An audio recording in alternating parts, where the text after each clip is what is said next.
All right, back in the studio, we've got David Charles Plate with us from syncbook.com. Myths, Magic, Media, and Mindscapes is a community exploring the impossible, mixed media type stuff. Welcome back to the show, David. It's good to have you here. Hey, glad to be back. Thank you. Yeah, it's fun. I got a quick story here right off the bat from our last episode. Like, we were talking a lot about your synchronicities between Pink Floyd and different movies and stuff like that. So we had a meetup at this cabin. I mean, I don't know if we want to get into this right now, but we could. You should, right off the bat, yeah. Okay. Let's do it. I'm interested. So we had this meetup at the cabin, and we were playing. I mean, the internet sucked there, so that made it sort of difficult. But we were streaming your stuff, like Pink Floyd stuff and all this, and we were all getting into it. And one of the ones was the Wizard of Oz, and we saw this symbol when Dorothy fell. I mean, I've only seen the movie probably once in my life, so I barely remember it. But when we were watching it, what was Dorothy doing, falling in the bed, Darren? I think, yeah, the bed was falling.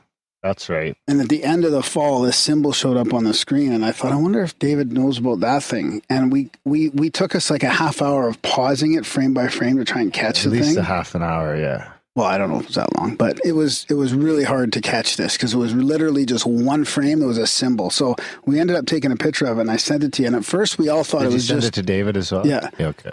At first, we all thought it was just normal, like typeset, like a semicolon and an I or a capital or a backslash or something like that. But then guys were looking at it, and they're like, that looks like a cross that's broken off. Like, it definitely was like embedded in there for some reason.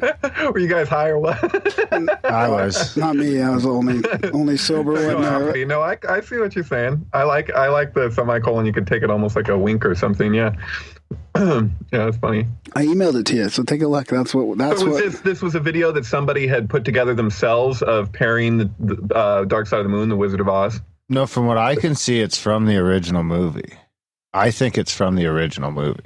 What? Yes. Crazy. And it was from yours. I think you had it paired, didn't you, David? That one? Well, that's what really kicked it all off. Back in the day, somebody called up a radio station and dropped that on them, and then it just, it became really popular. And in the, like, I guess the early 90s, late 80s or something, they used to play it in theaters together. Oh, I didn't know that. And they would watch that. And so it's interesting because this is one of the biggest challenges of my life is copyright. So like now if you try and do that and you want to charge, you're not supposed to do that.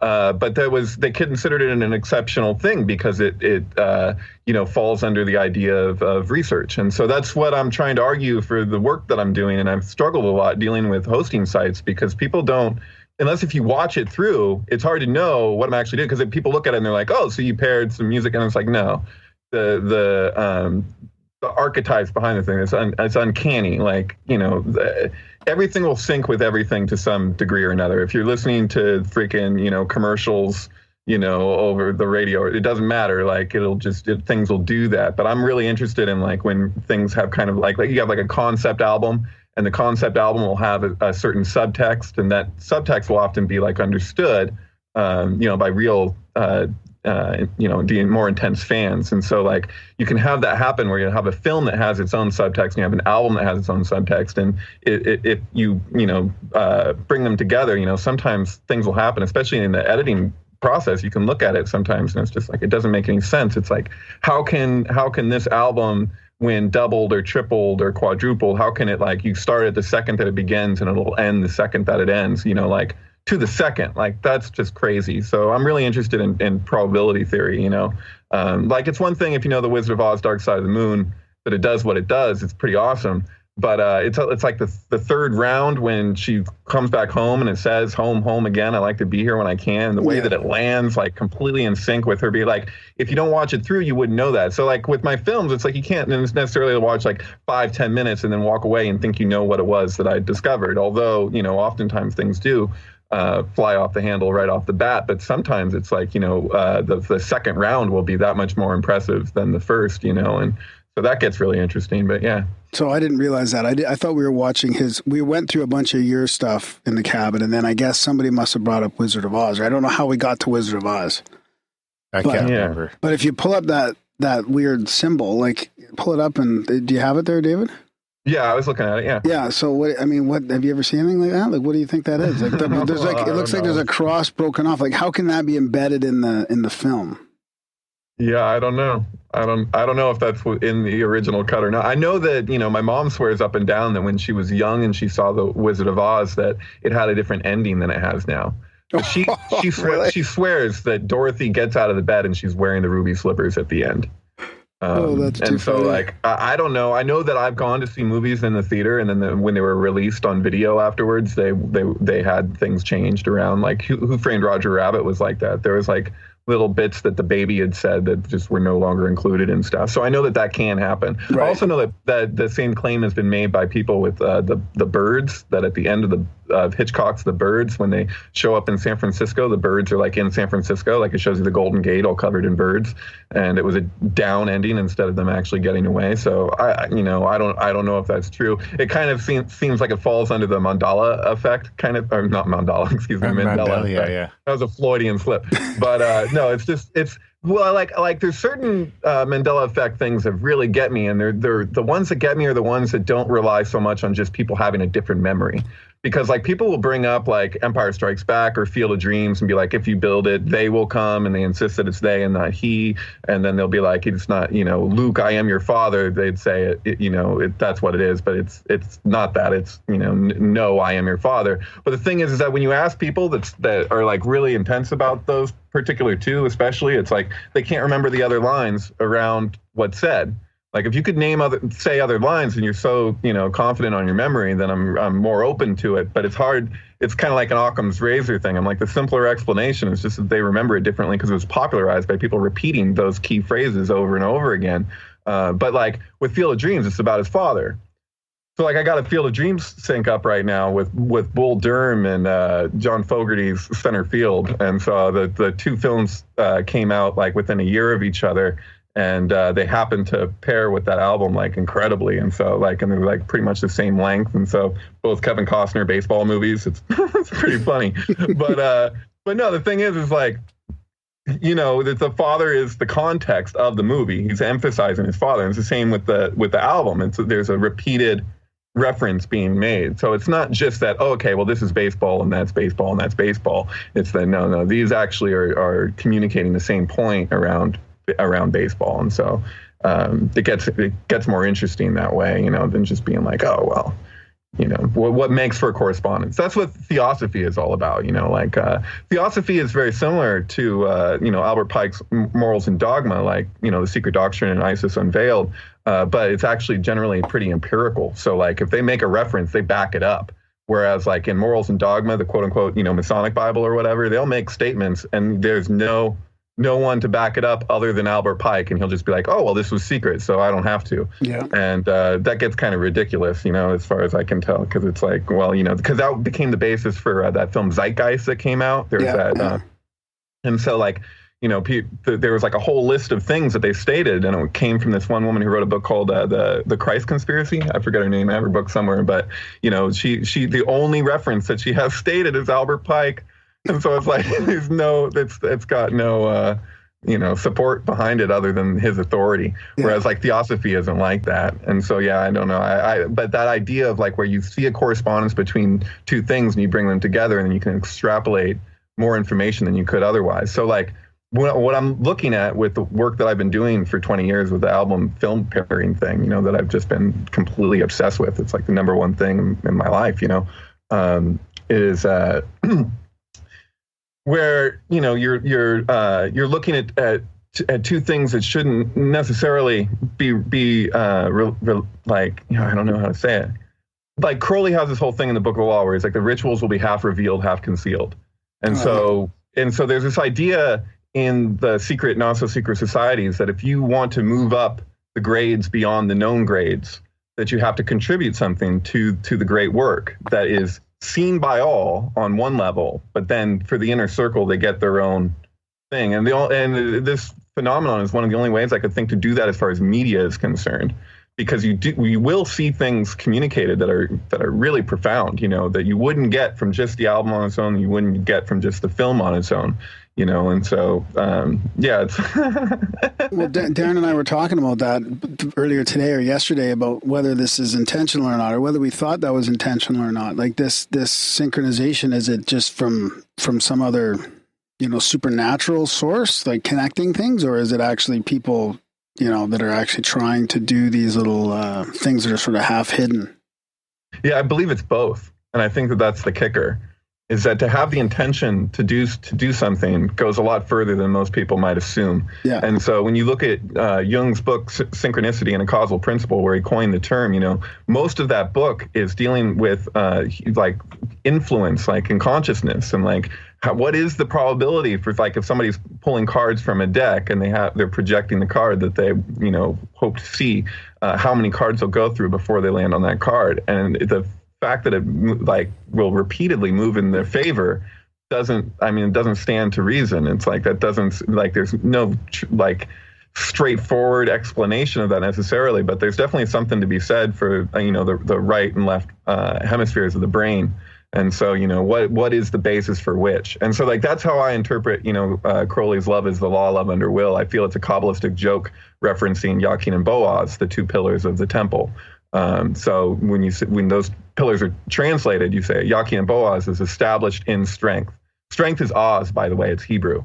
So, like, L. Frank Baum was a theosophist, and so he was taking a lot from Blavatsky's work at the time, and other theosophists as well, obviously. But, like, it's actually the pathway that connects the two pillars of the terrestrial together. So you have, Chesed and Gevurah are the two Sefirot flanking the Kabbalistic tree in the seven lower worlds. And so, the pathway that connects them is strength in tarot with the arcana. It's Tet in Hebrew, but it's Oz is strength. And so you're looking at what is holding the empire together. So I have this crazy trip out with that guy who connected the wire between the towers. My friend made this film, Back to the Future predicts 9/11, and he's looking at this French guy, and I'm just like, that to me is like a really direct example of the principle communicated in the Golden Bough. I don't know how familiar you guys are with the Golden Bough by Fraser from Cambridge, but it's like an anthropological, really, epic book that it's huge. It's so many volumes, but it basically shows the ritualistic killing of the king, right? And how it was expressed all around the world. And it's going into like ancient times, speaking to the phenomenon of the scapegoat. So, like, scapegoat in Judaism was kind of a joke. Like, if you look at the older texts on that, I've transcribed them with my rabbi. We went through 3 different references in ancient texts to the phenomenon of the scapegoat. And, it's this whole thing where they would take a goat and they would take a string, and then this red string, and they cut the string in half and they tie half of it to the goat's leg and they tie the other half to the temple door. After they kill the goat in 3 days' time, if the string on the door turns white, then it means it's taken their sins with them. Wow. And so, but it's funny because, like, when we were reading this text, I kept on coming across these things that seemed like jokes. Like, I was like, is this guy joking? I was like, my rabbi was like, yeah, he's totally joking. And I was like, wow, that's really something, it's not uncommon, when you're looking at, that kind of commentary, with different things, but it was especially so with that. And so, Christianity took that and combined it with the prophecy in the book of, Isaiah, right? And so, and then kind of made it this other thing. But the thing is that, like, in ancient times, the scapegoat was always guilty. Say what you will about Christianity, whether you believe it or not, is not the point. Point is that, objectively speaking, the idea is that this is supposed to be an innocent person that's being killed. And so it's similar to Socrates in a way from Plato, right? So it's like Socrates accepts his fate, he accepts his punishment or whatever, but he's being charged with corrupting the youth, but he's innocent. So now what we're seeing in the world is kind of like, we're looking at people being scapegoated who are like kind of like the epitome of what we maybe shouldn't like about our society. So people, very greedy people, so it's like it's not necessarily a good thing, but it's under the circumstances, it's just where we find ourselves, so we're kind of oriented in this way. So we go after somebody and, we tear them to shreds, and it puts things into perspective in the process. And so, but this phenomenon of where it's also very related to the archetype of the fool. So, in tarot, you have the first arcana would correspond to Aleph, so it's the first emanation from the Kabbalistic tree. If you're looking at the 22 pathways of the tree of life and how they relate to tarot, the first alphabet, right? So it's like you have this first movement, it's the Fool, you know that the card with the Fool, he's going to walk off a cliff or whatever, but it's the spring man, it's the green man, and so they're emphasizing this point in the golden bough around this outsider. The outsider has to have certain credentials, like he has to be, first of all, of the lowest class, and he has to be a true outsider. He can't be from within the kingdom. And so there was this whole thing that they had in place to ensure the rejuvenation of the bloodline. I don't know if I talked about this last time I was on the show or not, but I don't think so. It's a really profound, crucial point, because it's like, this was in old times, this was how they did things in order to ensure that they wouldn't keep the same bloodline in power for too long because of incest. And, they didn't, they wanted to keep renewing it. And so they related this to the tree that is the kingdom itself in order to, keep the empire going. And so this is what's communicated through the Kabbalistic tree of life. You're looking at, the tetragrammaton is actually a family. And that's the understanding of the Sefer Yetzirah. You have a father, a mother, a son, and a daughter. That's Yud, He, Vav, He. And so that expresses itself in the Kabbalistic tree in emanation. So like they're relating to things as going from etheric to gross. So things come into form, right? And so so there's two orders to the Kabbalistic tree. There's the formative order. That's the 777 lightning flash for the European occultists, with the way that they attribute the tree. So if you mark out this lightning flash, this zigzag through the tree, through those 22 pathways, those particular pathways that make up the lightning flash total 777. And so there's that order, and that's an organic order. That's the actual formative order. That's what's described in the Sefer Yetzirah. And then there's the sustaining order of the empire, and that relates to Gevura, severity, the left pillar, the left side of the brain in the terrestrial realm. So that's where the Klipot come in. So you have this idea of these influencing intelligences in terms of our perception. And so a lot of the Zohar, the prophecy, the real prophecy is around the nullification of the Klipot. Like, it's really misleading when I talk about 9/11 in the Zohar, because I want to point that out, that it makes this prediction and it's demonstratable because it's true. And at the same time, that's not really the prophecy. The prophecy is about consciousness and the evolution of, what we are. Like, it's describing us basically pushing out this child, which is the next species. And so that's pretty far out. AI? Well, I don't take it that way, actually. I mean, you could make an argument that way. I don't really know, but I do know that the thing that is being emphasized, the one attribute of what the next species is that the two hemispheres that have been divided get united. Oh, wow. And so it's basically saying that the on a collective level, and this is what 9/11 was made to communicate, made to represent. And it stresses that when the event happens, our right brain knows what it saw, but our left brain has to come to terms with it. And for all intents and purposes, as far as I can tell, it's describing a breakdown in cognitive dissonance. So it's saying that the timeline from when that event happens to the establishment of the one world government that uses this event as a springboard to accomplish its goal, it literally says this, like, it has this whole thing that time, that bit of time in human history is the main characteristic of it is a breakdown of the left brain coming to terms with what it saw on that day. Wow. And that day is not just like there's all these events that whatever, tragedies or whatever. It's like, like Nietzsche's The Birth of Tragedy actually goes into the same points. It's really amazing. I could go into that, and that relates to the work that I'm doing with the film album stuff because it's corresponding to the Seder chorus. But so does that imply that that they're coming to terms with the bullshit story or the actual trauma of the event, or seeing the event everything. And being told it's one thing when it's, very clearly can't be the case. It's describing the way that we've been manipulated over time through these events. And so the reason why it's 9/11 is because that's Tisha B'Av. It's the equivalent in our calendar of the Hebrew date. So it's the 9th day in the 11th month in the Hebrew calendar is Tisha B'Av. So the Zohar gives what appears to be a random date for 2001 and has, but it's not a random date. It's 9/11 in our calendar. And then the commentary from the 16th century from Ramak is what I've transcribed along with the other texts. And that's what's not available to people in English. And so I spent 3.5 years transcribing that text to make it available to people. But at this point, most of it is just in longhand. But upon request, I'll share it with anybody. I'm more than happy. Yeah.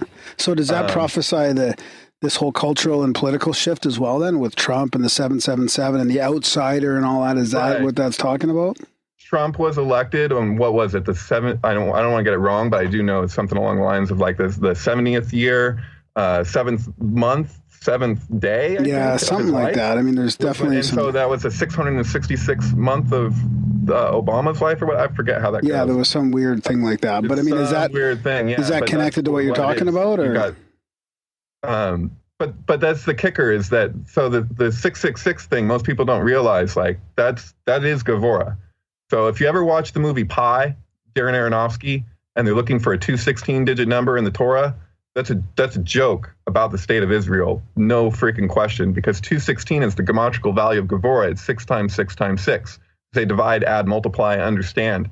And it relates to the 3 pillars of the Kabbalistic tree. So you have the geometrical value of Chesed, mercy, on the right hemisphere. That's 72. You say 72 times 3 is 216. 6 times 6 times 6 is 216. And then that relates to the Klipot and the sustaining order of the empire, which you see in the lower worlds. And what maintains that is the diagonal pathways of the Kabbalistic tree. So each one of those pathways, depending on the way that they're facing, is a dimension. So if you're looking at the vertical dimension, that's a different dimension than the horizontal. So Oz, strength, what connects the 2 pillars, that line that the French guy symbolically made, and the fact that he's, I assume, is not aware of this stuff just makes it all the more profound. Just like that kid that climbed the Trump Tower, 21 stories, there's 22 arcana, including the Fool. He's the Fool. He climbed the Trump Tower 21 stories before he got removed. That's the equivalent of pulling the golden bough. Just like this French guy. I forget his name. I don't know. His initials are PP, which I find interesting because Pe in Hebrew is the tower in tarot. So his name, literally, that guy that made that. Well, so Pepe's tower. Too. Yeah, Pepe means 2 towers. Oh, Jesus, that even. Yeah. Oh, we just got fucking labeled alt-right. Yeah. I don't think you can even say Pepe anymore. No. Right. Well, that's the funny thing too, is that like, so I'll talk about right and left hemisphere and like what's described in Zohar in regards to the 2 pillars. But what they also emphasize is that the left brain projects 2 pillars. But it relates to it on its own terms. It's hard to explain kind of, but this is the thing. It's like a graven image thing, right? So it's like you're wanting to relate to the right side through the left. What you're going to get is a projection of the left's interpretation of the right and not the right itself. And so that's what we're dealing with, is a duality that's on the left brain's terms. And so that's what's breaking down. And that's what the Zohar is describing. And then that's what characterizes the shift in consciousness. So it's saying that basically that the last thing we see shift is the dense side of the manifestation. So because everything's about emanation in Zohar. Not just Zohar, that's true for all mysticisms. If you go deep enough, you'll always find this principle of emanation emphasized.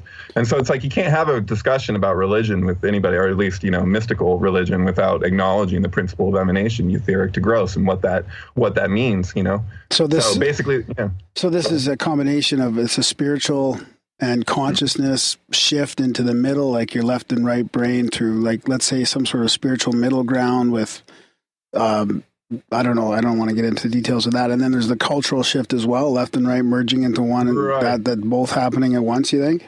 Well, basically what it's saying is that following this event, even though it's been happening before, but it's like a exponential type of thing, where basically the left on a collective level thinks it's going to conquer the right.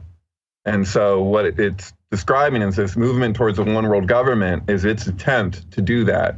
And that basically, but it's just saying that like everything that we're seeing along the way seems to point to like the ultimate tragedy, right? But it's saying that like when we actually reach the crescendo, when we reach the zenith point, it relates it as a sex act actually. And also giving birth. It's, it has all kinds of different metaphors, and analogies that it's working around. But it's saying that it's basically like it describes a teeter-totter, because it's saying that there's a pin, and then with this pathway, and that we're leaning to go to try and, it describes it as like essentially 2 fish. So the left fish thinks it's going to swallow the right fish. And when it actually goes over to make its move, it realizes that the thing that it thinks it's going to conquer and swallow is actually its own foundation. So it's describing a pyramid essentially, and an eye at the top of the pyramid, because it has this whole thing from the Bough here where it's saying that Gavora is communicated as a big red eye, and I'm just like, oh, you got to be kidding me! Like how? And so I'm like, so it's the left brain, right? What is how? You know, HAL 9000, 2001, right? And so yeah, I mean, I could go on with that shit for days. I mean, you realize like Stanley Kubrick died 666 days before 1101 exactly. Stanley Kubrick died 666 days after the first computer beat a man at chess. The computer that beat the man at chess was built by IBM, which was admittedly modeled after HAL from 2001. You know, the thing where like HAL is each letter removed from IBM. Yeah. And so, you know, Arthur C. Clarke in one of his books talking about 2001 says he was gifted a computer by Macintosh to determine probability. And he said the probability for that to happen, for IBM to be each one letter removed, would be 6 cubed. So though he says it's a coincidence, so I'm just like, you know, what is a coincidence? You know, I mean, that's the big kicker, is that like what this really comes down to, and from what I gather, is that it's the profundity of us discovering numbers. So like we didn't invent numbers. We didn't invent math. Like math is already. We invented the symbols to communicate the thing and to work with the thing. But the thing itself is very much alive. And that's the significance of the Babylonian Sun Square too. So there's tricks you can do with the Babylonian Sun Square that most people don't even know about. Even people who know how freaking weird it is.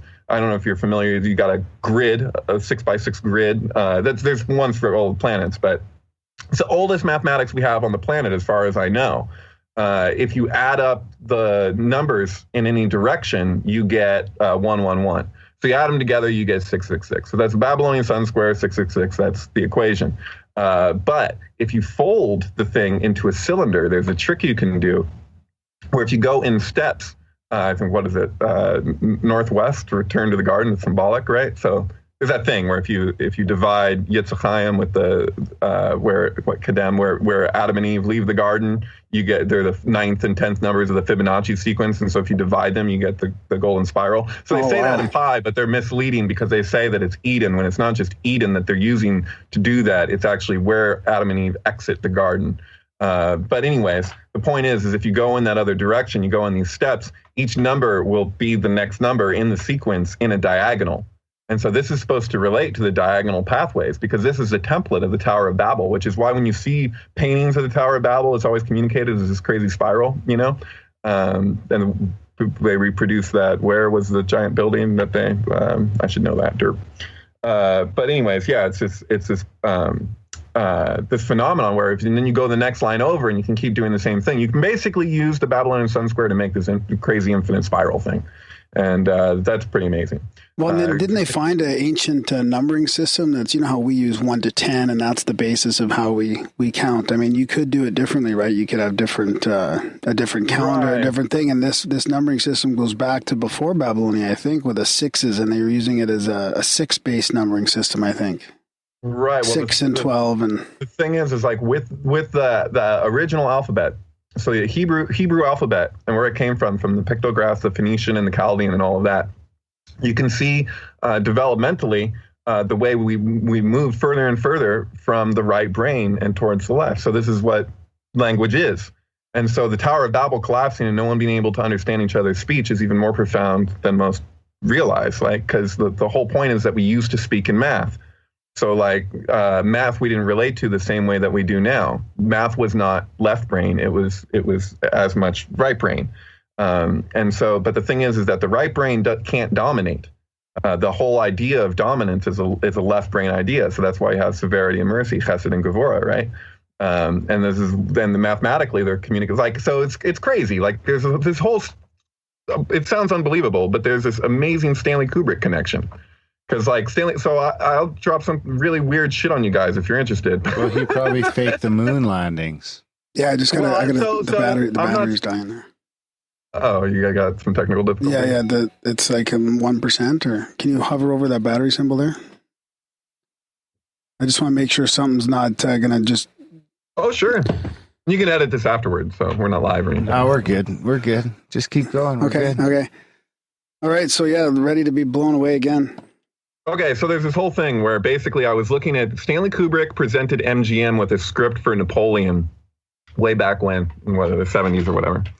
And MGM turned down the script. And over them turning it down, he left excuse me, did I say IBM? No, he left MGM over this thing where they wouldn't do his Napoleon movie. Well, 4 months later, production started for a movie called Waterloo. Oh. So I watched this recently from yours. I've still got ABBA in my head. Right. That'll happen. That'll happen. I got an ABBA tattoo yesterday. I don't know if you can see that, but yeah. It's been like 3 days, and I've got, the funny thing is, I've got songs that I've never heard from ABBA stuck in my head.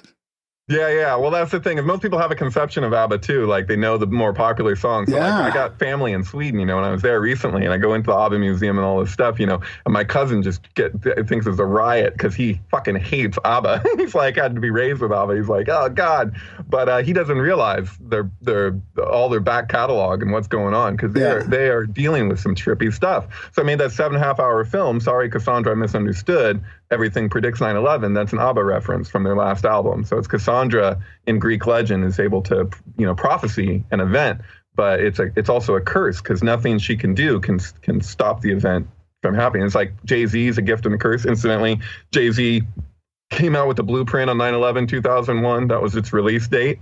And if you take that album and you start it from the second that in the movie the World Trade Center by Oliver Stone. At the beginning, when Nicolas Cage hits his alarm clock, it's the very first thing to happen. It's the first scene. If you start the album on that second, when he hits the alarm clock, it'll end the second that the film ends, doubled. So it twins. No way. Yeah, way. It's fucking crazy. And so you gotta that's the play thing. it twice? Yeah. Yeah, you loop it. And so if there's no gap, if you just do it straightforward, that's what happens. And so there's a lot of examples in my films, my experiments, where it lands that way. And they can all be recreated. And that's the thing, because I'll have people be like, "Oh, come on, you warped it." I'm like, "No, I swear to fucking God, that look for yourself. That's what it is." Well, even the ABBA and the Waterloo movie. So it was really weird watching this Napoleon Waterloo movie because I don't think I've ever seen that, but it was quite the epic film. Actually, it was like a real interesting war movie. And ABBA's playing in the background, and even a lot of the songs would end during a scene change, and it would shift over to a it seemed like a song that was suited for that scene change. Yeah, it's pretty ridiculous. And the more you look into it, the more you'll see that there's something happening with probability there that's just out of control. And it's also the timing in which the album came out following the film. It's uncanny that Stanley Kubrick would be turned down for his script. I went to the ABBA Museum twice in San Francisco recently, not the ABBA Museum. Jesus Christ, I need to stop drinking this beer. I went to the fucking Stanley Kubrick exhibit at the Jewish Museum in San Francisco twice recently. And they had scripts there. And I'm just like, where's the freaking Napoleon script? Because basically at this point, I'm like, and I thought this anyway. I was tripping out. I was like, wait a minute. 4 months later, this movie, and so I hadn't seen the movie yet when I was looking into this. And then I'm like, wait a minute, this is written by this guy Hal Craig. And so it's H.A.L. Craig. No way. And so I'm looking into this guy, and I'm starting to find weird stuff. And I'm just like, wait a minute. And I'm not even sure. I'm like, is this even a real person? And so for real, I don't know. And so while I'm in the middle of looking, I find this weird thing where basically he wrote a movie called The Message that was, it's like the birth of Islam. And so I forget the year, I should know this, but at a certain point there was a hostage situation in Washington when it's March 9th. I think 1977. Don't quote me on that. But okay. Anyways, the point is that this happened on March 9th. They were releasing this film, The Message, and these people took 149 hostages, these quote unquote Islamic terrorists, to keep this film from coming out. And that was one of their demands, one of their biggest demands. And because they, supposedly thought it was going to picture Muhammad, which it doesn't, which is really weird. How you have this Birth of Islam movie without Muhammad. But anyways, so the siege takes place from the 9th to the 11th of March of that year. And so I'm looking at it, I'm like, okay, so this is after the fact. So I'm tripping out over freaking ABBA and how Craig doing this Waterloo thing, Waterloo, okay. And what actually happens there. And so I was like, okay, well, this is weird. What happens if I play the ABBA album that came out right around the same time as The Message? And it turns out if you start it the second that the film begins, on the second, it'll end the second that the film ends after 4 rounds. To the fucking second. Wow. And so I'm like, I haven't tried the album with anything else. I didn't try the film with anything else. I did this strictly for symbolic purposes. And I'm like, what the hell? And the things that it communicates are pretty pronounced. So it's, especially with what's happening with Sweden right now. And so that gets really interesting. But anyway, so the point is I'm looking at this, I'm like, okay, well, that's the 9th. And then I'm looking at this guy's other films. He hasn't written that many films. But one of the other films that he did was released on the 11th of that same month. And it's called Airport 77. So yeah, this took place in 1977. And so in 77, you have the 9th of March and the 11th of March being, the length of this hostage situation. And then it turns out that those 2 dates are bookended as 2 release dates for a film about the birth of Islam and a film about a plane hijacking by terrorists. Well, and 9/11. That's what I'm fucking saying, dude. I'm like, what? And then I'm like, is this Hal Craig guy freaking Stanley Kubrick? Not to say that he is Stanley Kubrick, but like, it seems as though that Kubrick's Napoleon script is this film Waterloo. And so, whether he just used his, this guy as a cover or whatever, I don't know. But I also find it really weird that the Message and the Airport 77 are like, dramatically different films. They're written in entirely different ways. You wouldn't assume these have the same writers, And so I'm looking into this, right? I'm going super deep, and I keep looking at this guy, Hal Craig's page over and over again on Wikipedia, and it disappears completely. You can, and so he no longer has a Wikipedia page. No way. And then not only that, but on those other films, like Airport 77 and The Message and stuff, I know for a fact that there were sections in those pages that are no longer there that disappeared the same time that his whole page disappeared. Holy fuck. Right. So does that mean? And so, yes. But there's a lot of implications there. It seems like there's no way that could be by design. I don't know. It's like if you look at Scott Onstott's work, I don't know if you're familiar, Secrets in Plain Sight, he's a friend of mine. He produced this amazing web series. And it's like he'll be going along, he's measuring across the planet and finding these like extremely profound correspondences. But then it'll start to get into the point where he's like measuring the continents themselves, exactly. And it's like, and what shows up is just like mind blowing. It's like, okay, well, wait a minute. We didn't plan that. Who can you, like, that's the thing. I can tell you Stanley Kubrick died 666 days in both directions like that. And it's like, that's freaking so on point and crazy and over the top. But it's like, did he plan that? I don't know. But I'll tell you something that I do think is planned. And this is relating back to the Golden Bough thing, is Bohemian Grove.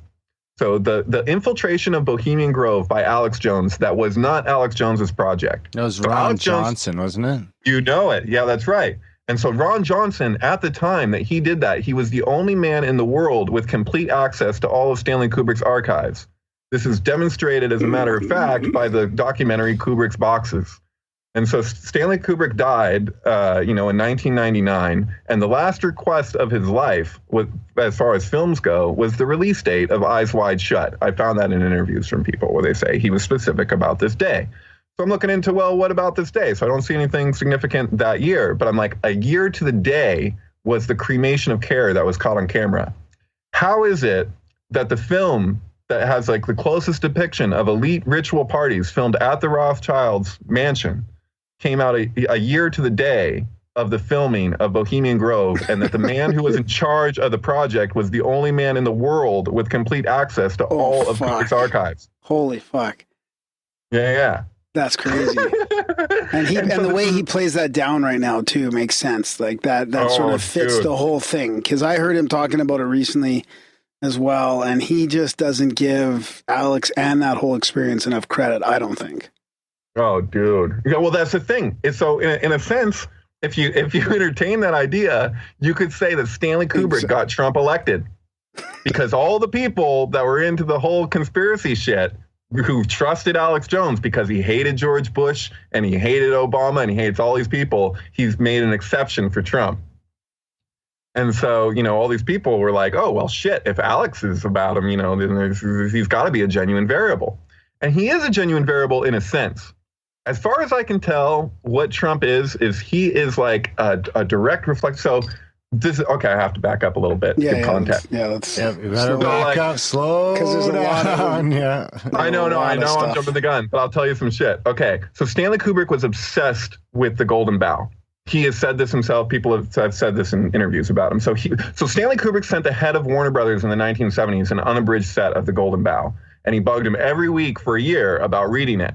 And the guy, the head of Warner Brothers, eventually said to Stanley, "Look, I don't have time for mythology." To which Kubrick replied, "This isn't mythology. This is your life." Wow. The whole point of the Golden Bough is the outsider who pulls this branch from a sacred tree at a lake called Nemi. It's Diana's mirror, right? It's what Princess Di is named after, right? So the outsider pulls this branch, which is symbolic of two things. It's symbolic of the king's phallus, which is the strength of the kingdom, right? And it's symbolic of the king's daughter. And so he's challenging the king.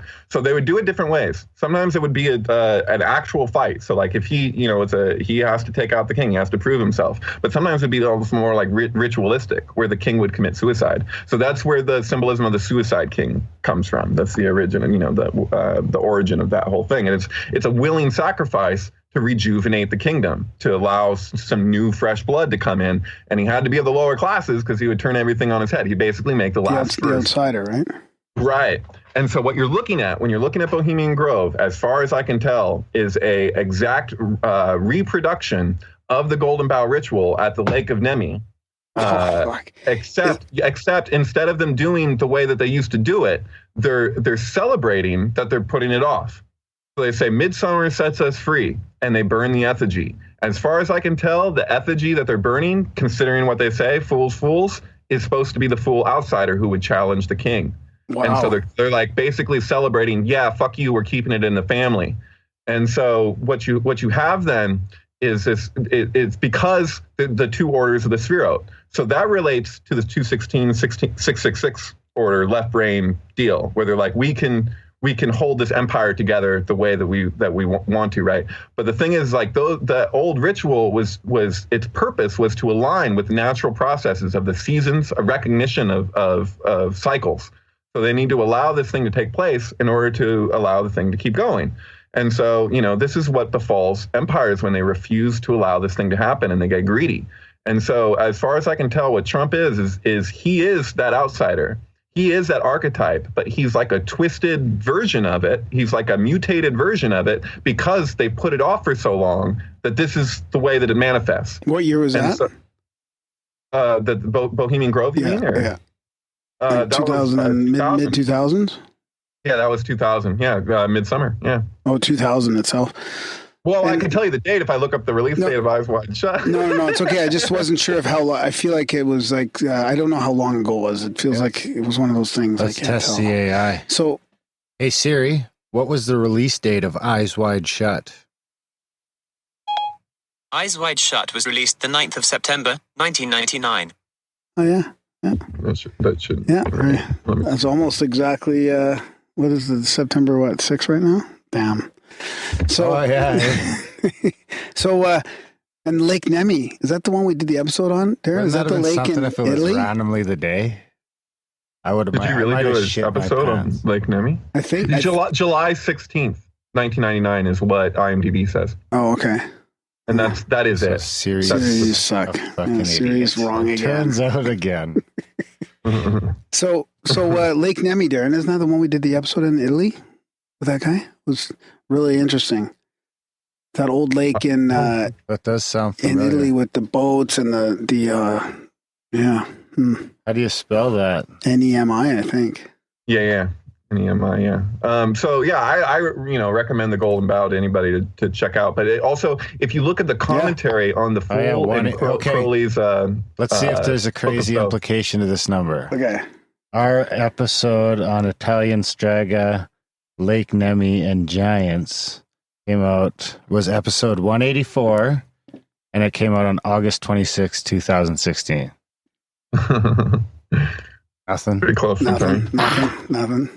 It's like the lottery, but we nothing missed. Close.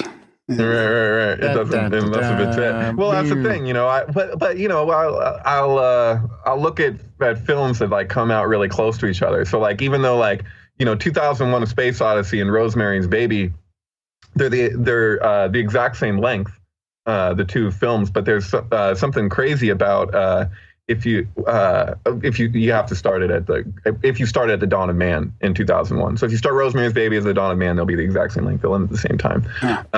But there's a thing where one is representing the sustaining order. You have the Antichrist in Rosemary's Baby, and then you have the Messiah in 2001: A Space Odyssey. If you take the screen titles of 2001: A Space Odyssey, The Dawn of Man, Jupiter Mission 18 Months Later, and Jupiter Beyond the Infinite, and you work out the English gematria of that, it'll total 777. And as you go through the film, you're literally, the correspondences to the spherot of the Tree of Life in order are what you're moving through. So when you get to Jupiter and Beyond the Infinite, that's da'at. So you have knowledge, right? So that's what separates the supernal from the terrestrial, and that's why at the end the star child returns to Earth, is because it's the roots or its branches in the Kabbalistic tree. So there's this whole thing going on there. They're communicating the two orders of the spherot, and so you have in a sense best case scenario, in a sense worst case scenario, So and also like Rosemary's Baby.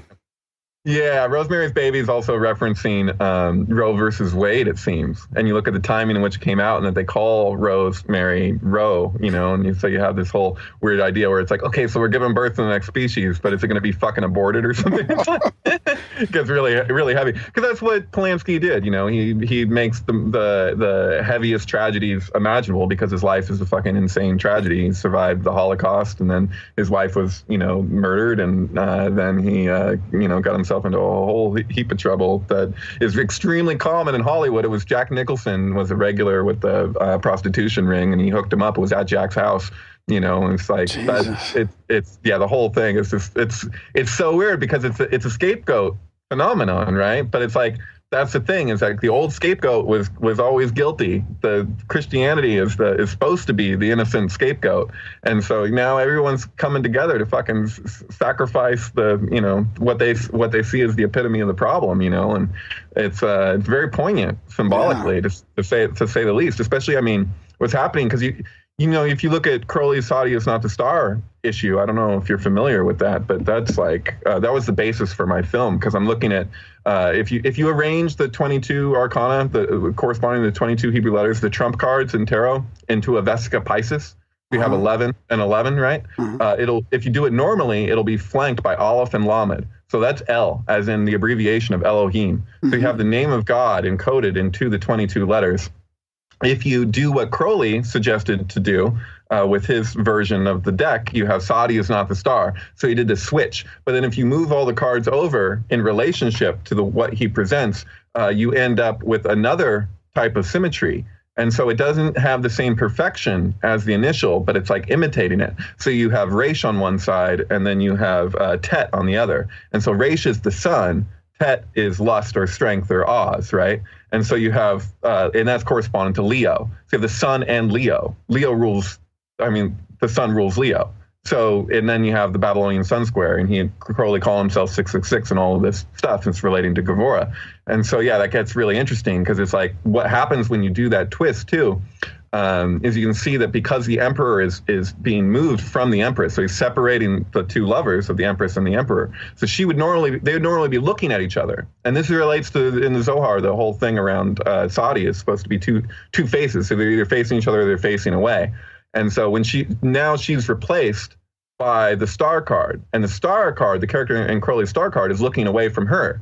So she's going to look at her lover, and then she's getting basically Lilith, and Lilith is turned away, and that would be her bridge to the Hierophant, because the He, which would correspond to the emperor, means window. So he's like her window into the higher knowledge to the Hierophant.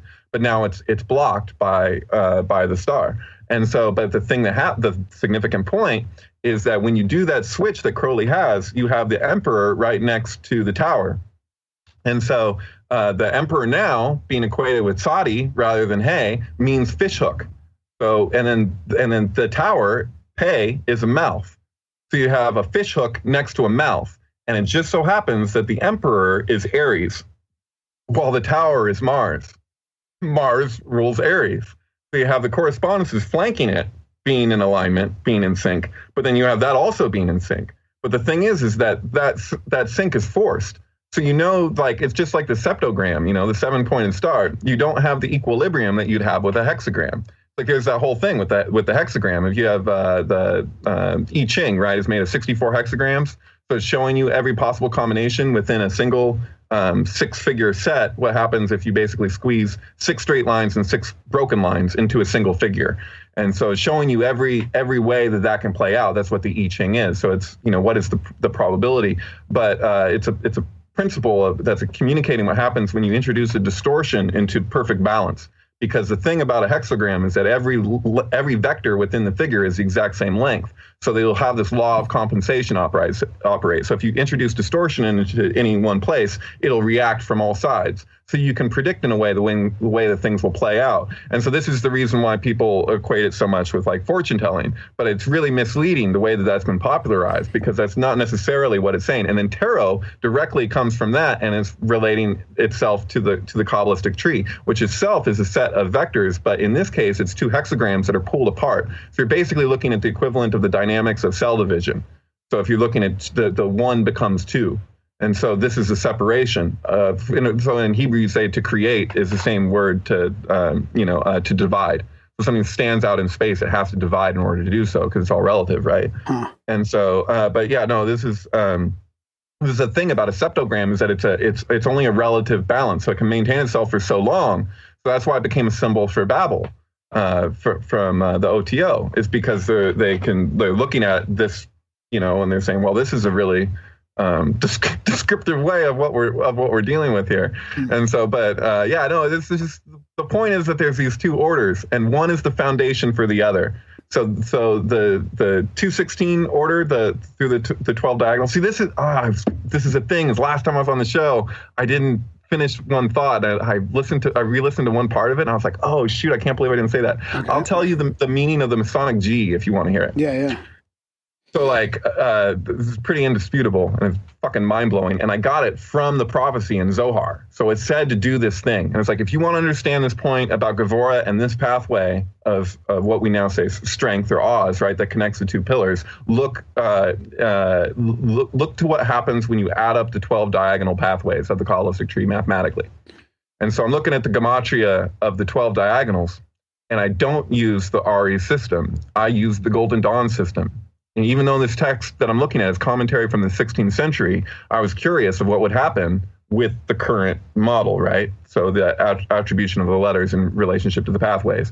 And so I add them up and I get 865. 865 is nothing significant. But then it's really obvious when you're looking at it what to do next, because the line of Gimel, which is G, that connects Keter to Tiferet, which connects the crown to the center of the tree, right? The supernal to the terrestrial, it's a vertical line. Mm-hmm. If you add that, that's 3, it equals 868. 868 pretty much only equals one thing in Hebrew. Well, everything that it equals is profound, but it only equals 3 things, I think. I thought it only equaled 1 in the first source that I looked at, but since then I found a couple others, but they're equally, well, not equally, but they're also profound. But the point is, 868 is the geometrical value of the 22 mystical pathways, the word for the pathways from the first line of the Sefer Yetzirah. Wow. And so the probability for that, I don't know. That would have to be in the millions at least. I can't even fathom it. So it tells me to do this thing, and when I do the thing, I see what to do next. And I know that anybody who would be working it out, who knows a little bit about the Kabbalistic tree, would see how to follow that. Because you're like, okay, well, you got 12, and then you got 1. It's 12 plus 1. And I'm like, this is ancient. This ultimately comes from Egypt. I mean, it could come from elsewhere before that. That'll upset certain Jews, but that's okay. It doesn't mean necessarily that it's Egyptian. Just like you couldn't say that the hexagram is like a Jewish symbol, and then if someone wants to say, oh well, it was in India long before it was a Jewish symbol, you couldn't say that it's an Indian symbol. It's not. It doesn't belong to any group. It's an archetypal symbol, and so the Kabbalistic tree is the same way. And I think that becomes problematic when people are dealing with symbolism. I'm finding it amazing that some of the most symbol illiterate people are the people that get the most hung up on symbols. Tear down the statues. Fucking A. Sorry. So anyways, no, so this point is is that when you're looking at that, you're saying that the 12 diagonals, if you know your Kabbalah, that's how the Klipot rule the terrestrial realm. That's the builders, right? That's how the builders work, what they're working with. And so you have this verse, the stone that the builders rejected will be the keystone of the temple. And so that's relating to Shekinah, the sacred feminine. So saying the sacred feminine has been pushed to the bottom of the tree as Malkut, and then that suppression, that repression becomes the basis for which the empire is able to structure itself. And so then the strength of the kingdom, that's why it's represented in tarot as the maiden with holding the mouth of the lion, right? So it becomes a question of what is strength. And so what Zohar is emphasizing, and this is a lot of what people think like the Zohar is, all about secrecy. It's not. It's very rare you see a reference to secrecy. All you see is mystery. And so it's an open secret. And so that changed with the European occultism, and that changed over time. Even for Jews, that changed. And that's why I say Darren Aronofsky's film Pi was kind of an attack on things, because he's saying, look, you're looking for a 216 number. You're looking for the name, but you already have the name. You know the name. The name is 22 letters long. It's the language itself, arranged straightforward. There's nothing else to do. So that's the thing, if you twist it or manipulate it anyway, then you end up with some version of Babel. So, and the problem with that is that that it's certain people are going to end up on top, and certain people, the energy distribution is funneled in particular ways. And so it's a manipulative thing. So they're saying you're going to have to deal with the karma of that if you go and you do that, for lack of a better word. Yeah, so speaking of that, the twisted outsider, Trump, so this is like after in 2000 when they had that Bohemian Grove and said, fuck you to the outsider, and they're going to wait. And then this came along 16 years later. Right. I kind of cut you off when you were in the midst of finishing that thought about. No, the only thing that I would say is that the main point of that, if you're looking at that and you know your stuff, and you see that 868 thing with Gimel, is that because that belongs to another dimension than the diagonals, because that's a vertical, that's a direct connection between the mind of God and the mind of humanity. And it negates the whole system. It's demonstrating where the true power lies. And so, just so you know, and you can, verify this yourself, but it's the implications of the thing. It's like it's hard to relay irony, right? Like I can say something's ironic, but if somebody doesn't see the irony, it's kind of like, okay. But anyways, so the whole thing is that they're not in control. Their own Masonic G implies that they aren't in control. The square in the compass represents the supernal triad, Keter, Chokhmah, and Bina. And below, you have Tiferet, Gevurah, and Chesed.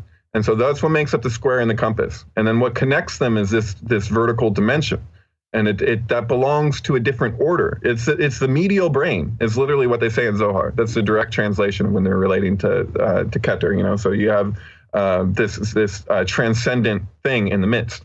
And in tarot, the G would be equated with the high priestess, right? That's why she has Yakin and Boaz on both sides of her, and traditionally in the rider deck, right? So and she's holding the Torah, So that's the point of that, and that's why she has the C behind her. That's the C of Bina. This is consciousness. Consciousness becomes rivers. It starts out vast and then it gets confined. And so they're saying this could just flood, but because of our orientation, because of our compulsions, the emanated flow is restrained. And so, and then you have to have a breakdown in order to, set that free. Yeah, well, that seems like it's coming. So, what about back to that Waterloo movie? So, can you mention a few more interesting tidbits about ABBA and the album and that movie? Yeah, well, I mean, it's basically, as far as I can tell, the whole thing is like this crazy, massive joke. So, like, so if you've ever seen Dr. Strangelove, that was. Is there a new Doctor? Oh, no, you're thinking of Doctor Strange. I'm talking about Kubrick's Doctor Strangelove, released on the day and year Kennedy was killed and then had to be canceled. Interesting, that was the same day that the Beatles produced With the Beatles. You have Meet the Beatles was the American version. With the Beatles was the UK version. So day and year that Kennedy was killed, they released that. On the 5th year anniversary, they released the White Album. But anyways, point. Go tangents. The Waterloo thing. When you're looking at Dr. Strangelove, it's one of the few times that Kubrick has outright admitted a subtext. So he was receiving a letter from a guy who was basically suggesting that all of Dr. Strangelove was a sexual metaphor. It's about sexual frustration and psychology So you're looking at at Russia and America as though that they were individuals that are experiencing sexual frustration. And so that's the whole thing with the bodily fluids. They're trying to take our precious bodily fluids or whatever, and that the nuclear holocaust at the end of the film, when the guy rides the bomb, that's supposed to be orgasm. So it's like you're putting it off and putting it off. But the thing is that this is pretty trippy, but in Zohar, they have this whole thing with the Klipot mirror tetragrammaton. So everything's in reverse. So anything that would be creative is then replicated destructively. So even like you look at Full Metal Jacket, when it says, this is my rifle, this is my gun, this one's for shooting, this one's for fun, and they're grabbing their crotch or whatever while they're holding their gun, because becomes their phallus is something that's destructive now. So that's the principle of sublimation, is that everything goes in reverse. So like Freud took his stuff from Zohar, no freaking question as far as I'm concerned. As far as I can tell, one of his big frustrations with Jung was Jung wasn't Jewish. And he's not, he's in Vienna in the time that he's there. But if they were to just say what they were getting in the psychoanalytic society, they would have been shut down. There's no way they would have been allowed to continue to exist if they said this is Jewish mysticism. My God. And so they basically had to navigate that as best they could. And so that's why like Freud is telling Jung to shut the hell up when he's saying, oh, I got this from such and such place. But Jung doesn't have as much to worry about because he's not in the same position as Freud, if you get, what I'm saying. Yeah. And so, but that's the thing is that you see in Waterloo is it's all like, you can see it anyway, like it's the way that the thing is written, but it becomes so much more pronounced with ABBA. As weird as it sounds, it's like it's a real thing where like basically like the song Waterloo is totally from the perspective of Josephine. So Josephine, with Napoleon, he's off at war, he's doing his thing, and she has to surrender to the situation. But there's this whole like, what would you call it? It's like there's a whole homoerotic thing going on with the film Napoleon, and then it's just played into with ABBA in this really extreme way. But it becomes this whole statement about the nature of war and the principle of sublimation, that basically war is super gay. Because people trying to prove themselves in all these ways. So it's like, I've seen that firsthand, like driving a taxi cab. So like I picked like bros up, and they're all talking about all the pussy they're gonna get on the way to the place, So I'm like driving them to a bar or whatever. Oh, I'm gonna, and it's okay, cool, whatever, dude, And then like it'll be like those same people at the end of the night are the people that get in fights. Because if they're not getting it this way, then they feel the need to prove themselves. And so like this whole thing of like sexual frustration. And so that's what Dr. Strangelove is about, overtly and admittedly. And as far as I can tell, that's what he did with Waterloo. So, and then ABBA responded by emphasizing the point that much further. And so, I don't want to like tell people that because I want them to realize it for themselves, because the people that have and then get back to me, it fucking cracks me up. And I'm like, you got it. You see it. It's totally there. And then you're connecting that to like current day in Sweden as well then? Or some I think what's happening in Sweden is really interesting because, I was told all these things before I was left about the no-go zones and all this stuff and the tension, the racial tension, all this stuff. I didn't see any of that.